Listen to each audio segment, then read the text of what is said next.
അനൂപേട്ടനാ? Hello അനൂപേട്ടാ. Achu, നീ എവിടെയാ? ഞാൻ വീട്ടിലാ.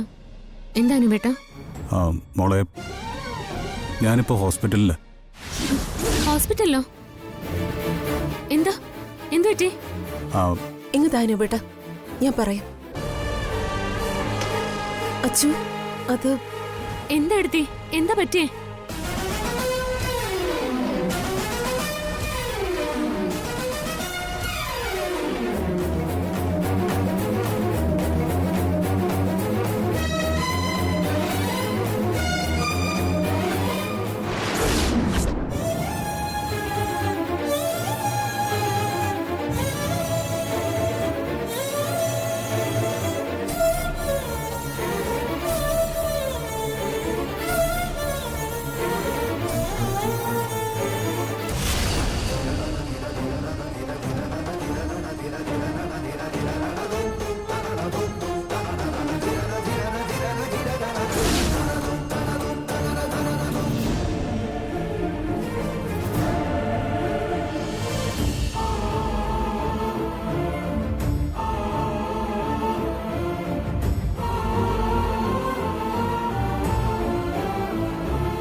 സന്ദീപിനെ വിളിച്ചിട്ട് കിട്ടുന്നില്ലല്ലോ. അവിടെയുണ്ടോ അവൻ? സന്ദീപ് എന്റെ അടുത്തുണ്ട്. ഞങ്ങൾ അങ്ങോട്ട് വരാം.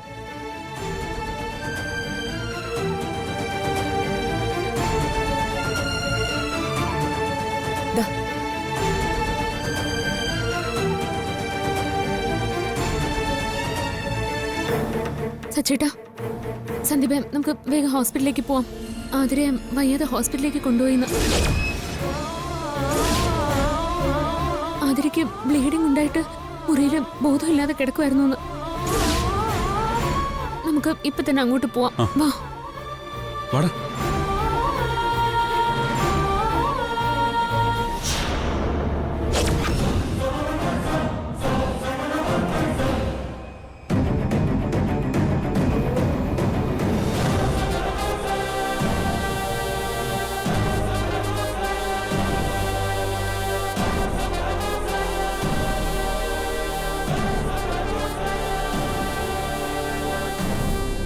ഈശ്വരനായിട്ട് അവളെ ഹോസ്പിറ്റലിലാക്കി തന്നു.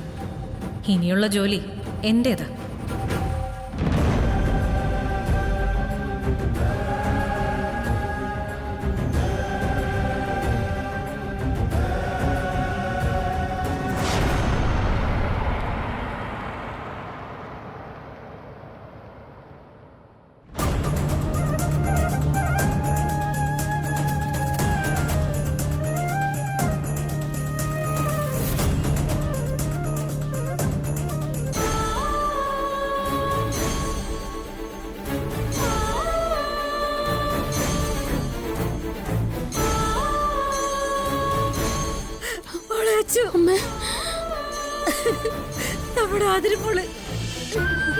ഇങ്ങനെ നീ കരയാതെ കമലേ. അമ്മേ, കരയില്ലേ അമ്മേ? എന്ത് പറ്റിയത് ഏട്ടത്തി? അറിയില്ല. അമ്മ മുറിയിലേക്ക് ചെന്നപ്പോ ബോധമില്ലാതെ കിടക്കുകയായിരുന്നു. ബ്ലീഡിംഗ് ഉണ്ടായിരുന്നു. എന്നിട്ട് ഡോക്ടർ ഒന്നും പറഞ്ഞില്ലേ? ഇല്ല, ട്രീറ്റ്മെന്റ് കഴിഞ്ഞിട്ടില്ലേ. ആരും വിഷമിക്കേണ്ട കാര്യമൊന്നുമില്ല. ഈ സമയത്ത് ഇതൊക്കെ സാധാരണയാണെന്നാ നേഴ്സ് പറഞ്ഞത്. ഡോക്ടർ, ആതിരയ്ക്ക് ഇപ്പം എങ്ങനെയുണ്ട്?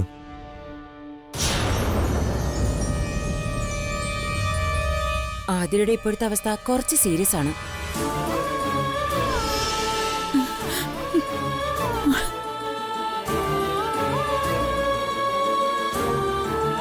ധാരാളം ബ്ലഡ് ബോഡിയിൽ നിന്നും പോയിട്ടുണ്ട്. ഈ സമയത്ത് അതൊരു നല്ല ലക്ഷണമല്ല.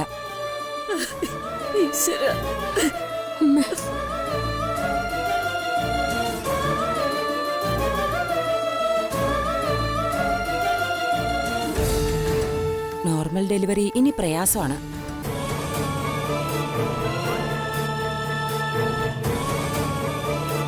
ഇനിയുള്ള ഓപ്ഷൻ സർജറി ചെയ്ത് കുഞ്ഞിനെ പുറത്തെടുക്കുക എന്നുള്ളത് മാത്രമാണ്.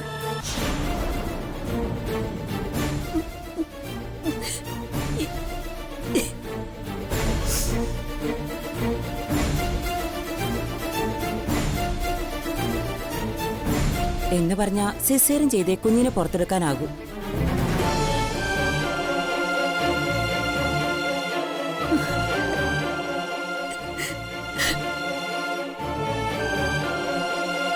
ഇപ്പൊ തന്നെ യൂട്രസിന് പ്രോബ്ലം ഉണ്ട്.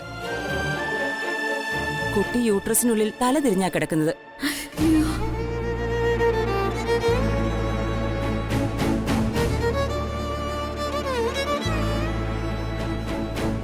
പ്ലാസന്റെ കട്ടി കൂടിയിൽ നിന്നുള്ള പ്രഷറിൽ നിന്നാ ബ്ലീഡിംഗ് ഉണ്ടായത്.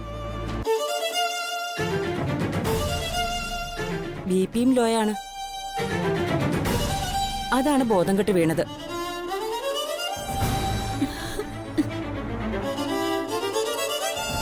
ഇപ്പോ നോർമലായോ ഡോക്ടർ? അങ്ങനെ പറയാനായിട്ടില്ല. എന്തായാലും വലിയൊരു അപകടനില തരണം ചെയ്തു എന്ന് പറയാം.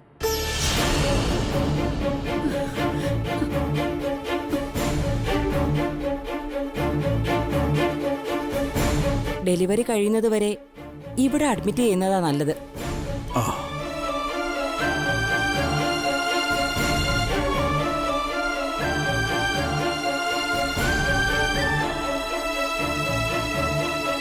ബിപിയുടെ വേരിയേഷൻ ഉണ്ടാവുന്നതുകൊണ്ട് ഇനിയും ഇതുപോലെ സംഭവിച്ചു എന്ന് വരാം. വീട്ടിൽ കൊണ്ടുപോകുന്നത് വളരെ റിസ്ക് ആണ്.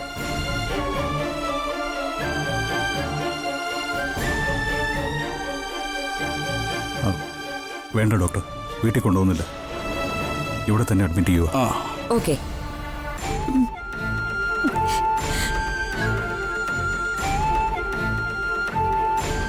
ആതിരയുടെ ഹസ്ബൻഡ് കുറച്ച് സമയം കഴിഞ്ഞ് എന്നെ വന്നൊന്ന് കാണണം. ചില കാര്യങ്ങൾ പറയാനുണ്ട്. ശരി ഡോക്ടർ.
ആഹാ, ഇതാര് അർച്ചന മാഡം?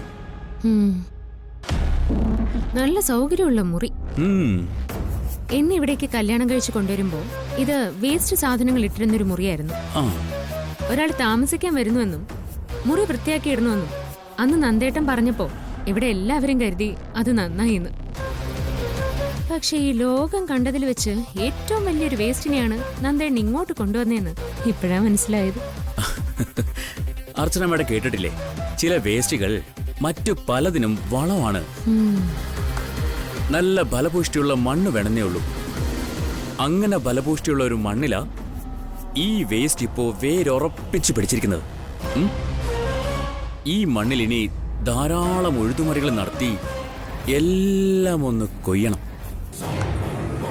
പുറത്തുനിന്ന് ഒരുത്തൻ ഇവിടെ വന്ന് വിശ്വാസത നേടിയെടുത്തെങ്കിൽ ഇവിടെയുള്ള പെണ്ണിനെ ഉള്ളം കയ്യിൽ വെച്ച് സ്നേഹം കാണിച്ച് വിവാഹം വരെ എത്തിക്കാൻ എന്നെപ്പോലൊരുവന് പറ്റിയെങ്കിൽ അത് മാഡത്തിന്റെ ഭർത്താവ് ഉൾപ്പെടുന്ന ഈ വീട്ടിലെ ആൺതരികളുടെ കഴിവുകേടാണെന്ന് സംശയമില്ലാതെ ഞാൻ പറയും. ഹ്, അതുകൊണ്ട് അങ്ങോട്ടും ഇങ്ങോട്ടും പറഞ്ഞ് ജയിക്കാനാണെങ്കിൽ നമ്മൾ തമ്മില് സമാസമം നിൽക്കും. അതുകൊണ്ട് വന്നത് എന്ത് പറയാനാണോ അത് പറഞ്ഞിട്ട് വന്ന പോലെ മാഡം പോവാൻ നോക്ക്. ഞാൻ വന്നതുപോലെ തന്നെ തിരിച്ചു പോവും. ഞാൻ തിരിച്ചു പോകുമ്പോൾ നിന്റെ അവസ്ഥ വളരെ പരിതാപകരമായിരിക്കും. പിന്നെ ഞാൻ വന്നത് കാര്യം പറയാനല്ല. ആ, ഇത് തന്റെ മാലയല്ലേ? അതെ. ഇത് എവിടെ നിന്ന് കിട്ടിയതാ? കിട്ടിയത് എവിടെ നിന്നൊക്കെ പറയാം. ഇത് തന്റേതാണെന്ന് ഉറപ്പാണല്ലോ അല്ലേ? അതെ, ഇത് എന്റേത് തന്നെയാ. ഓ, ഇനി കിട്ടില്ലെന്ന് കരുതി ഇരിക്കുമായിരുന്നു. ഇപ്പൊ കിട്ടിയല്ലോ. ദാ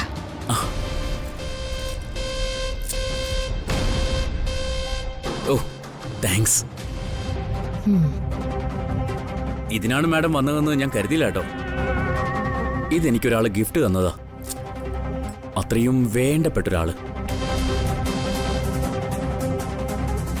ഇതിനിപ്പോ ഞാൻ എന്താ പകരം തരേണ്ടത്?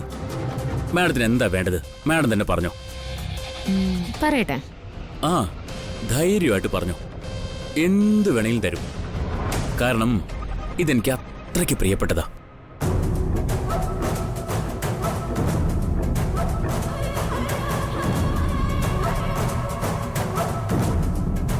നേരത്തെ പറഞ്ഞില്ലേ തന്റെ കൈവെള്ളയിലിരിക്കുന്ന ഇവിടുത്തെ ഒരു പെൺകൊച്ചിന്റെ കാര്യം? ആ പെൺകൊച്ചിനെ ദാ എന്റെ ഈ കൈവെള്ളയിലേക്ക് തിരികെ വെച്ചു തരണം. അതുമാത്രം പോരാ, എന്നേക്കുമായിട്ട് ഈ നാട്ടിൽ നിന്ന് പോവുകയും വേണം. എന്താ ധനുഷിന് സമ്മതമാണോ?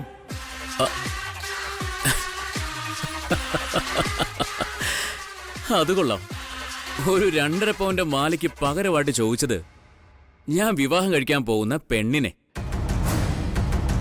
അതിനു പുറമെ ഞാൻ ഈ നാട് വിട്ട് പോവുകയും വേണം. നടക്കില്ല എന്നറിഞ്ഞിട്ടും ചോദിക്കാൻ കാണിച്ച മനസ്സേ, ഓ, സമ്മതിക്കണം.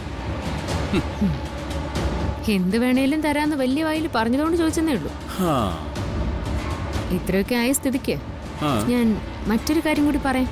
ആ, ധനുഷിന്റെ കാണാതായ ഈ മാല കിട്ടിയതേ എനിക്കല്ല, ഉം. കേരള പോലീസിന്.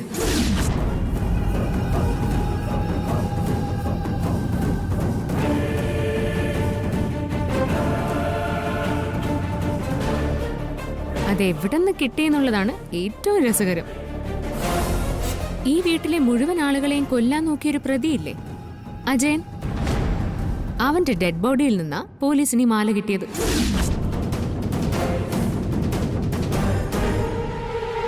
എന്റെ കൂട്ടുകാരി കളക്ടർ ശാലിനി ഇല്ലേ, അവള് പറഞ്ഞിട്ട് ഈ മാല എനിക്ക് പരിചയമുണ്ടോന്ന് ACP സാർ എന്നോട് വിളിച്ചു ചോദിച്ചു.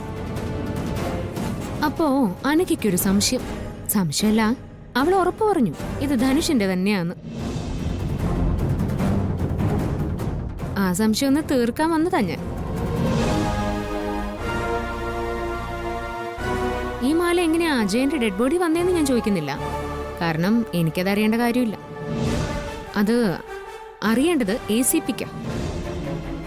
അദ്ദേഹം വന്ന് ചോദിക്കുമ്പോ ധനുഷ് പറഞ്ഞാ മതി. ഇത് ഡ്യൂപ്ലിക്കേറ്റാ. ഒറിജിനല് ACPയുടെ കയ്യിലുണ്ട്.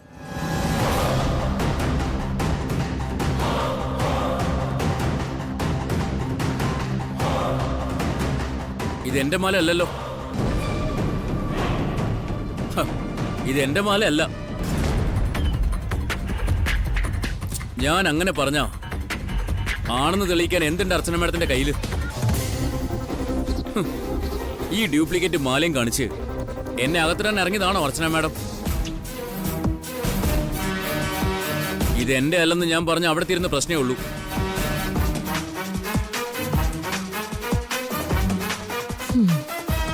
അതെങ്ങനെ തീരും?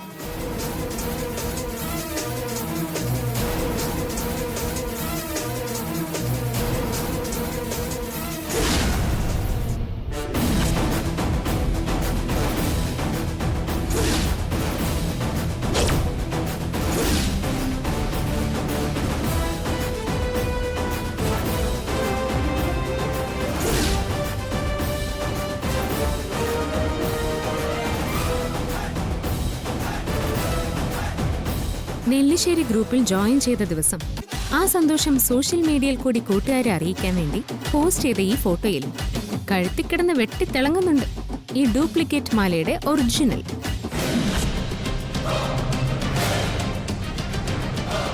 ഈ ഫോട്ടോയും എന്റെയും അനഘയുടെ മൊഴിയും കളക്ടർ ശാലിനിയുടെ ഒരു ഫോൺ കോളും.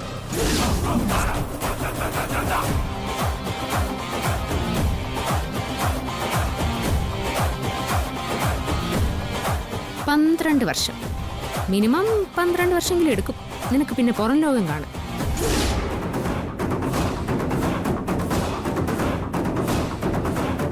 ഇത്രയും പ്രതിസന്ധി ഘട്ടത്തിലിരിക്കുന്ന ഞാനത് ഉറപ്പായിട്ടും ചെയ്യുമെന്ന് നിനക്കറിയാം. അറിയേണ്ട കാര്യം അല്ലെങ്കിലും ഞാനൊന്ന് ചോദിക്കുക, നീ എന്തിനാ അജയനെ കൊന്നത്? കൊല്ലാൻ മാത്രം നിനക്കും അവനും തമ്മിൽ എന്തെത്ര വൈരാഗ്യം?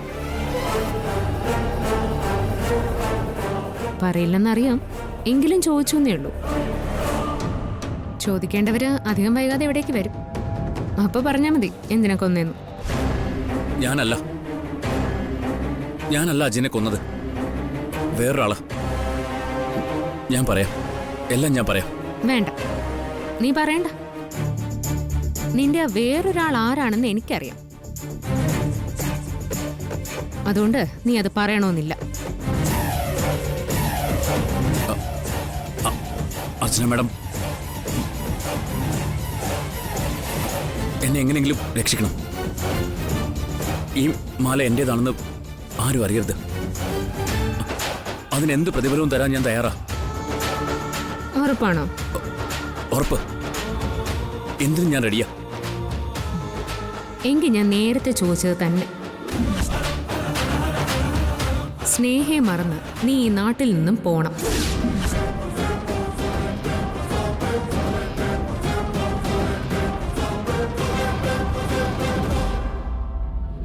ഇനി ഒരിക്കലും നിന്നെ ഈ നാട്ടിൽ ആരും കാണരുത്. എന്താ, സമ്മതാണോ? എന്താ നീ ഇപ്പൊ പൊട്ടിച്ചിരിക്കാത്ത? അതിനർത്ഥം സമ്മതമാണെന്നാണോ? സമ്മതമാണ്. ഞാൻ സ്നേഹയുമായിട്ടുള്ള വിവാഹത്തിൽ നിന്ന് പിന്മാറി ഈ നാട്ടിൽ നിന്ന് തന്നെ പോയിക്കോളാം. വാക്കിനും പ്രവൃത്തിക്കും വിലയില്ലാത്തവനാ നീ. നിന്നെ ഞാൻ എങ്ങനെ വിശ്വസിക്കും? വിശ്വസിക്കണം, ഞാൻ പൊയ്ക്കോളാം. പക്ഷെ എനിക്ക് 2 ദിവസം സമയം തരണം. 3-ാം ദിവസം ഞാനിവിടെ ഉണ്ടാവില്ല. സത്യം. ശരി, 2 ദിവസം 48 മണിക്കൂർ സമയം നിനക്കുണ്ട്. 49-ാം മണിക്കൂറിൽ നിന്നെ പിന്നെ കണ്ട എന്നോടൊപ്പം പോലീസും കാണും.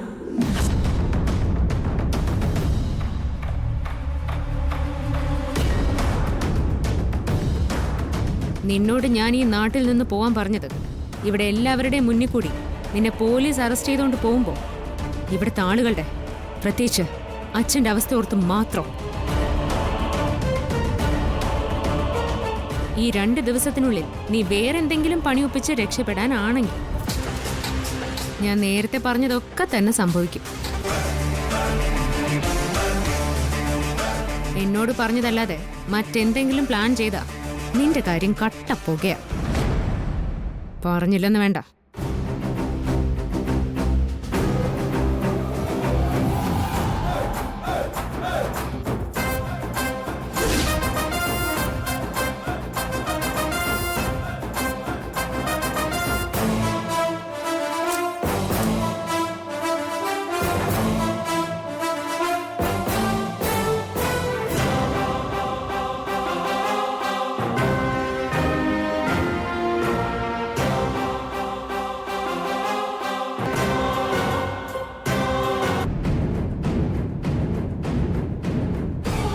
കാണണം, കാര്യമുണ്ട്.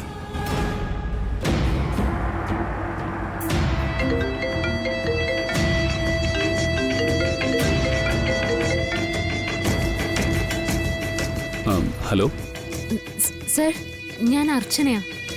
നേരത്തെ ശാലിനി പറഞ്ഞിട്ട് സാർ എന്നെ വിളിച്ചിരുന്നു. ആ മനസ്സിലായി, പറയൂ അർച്ചന.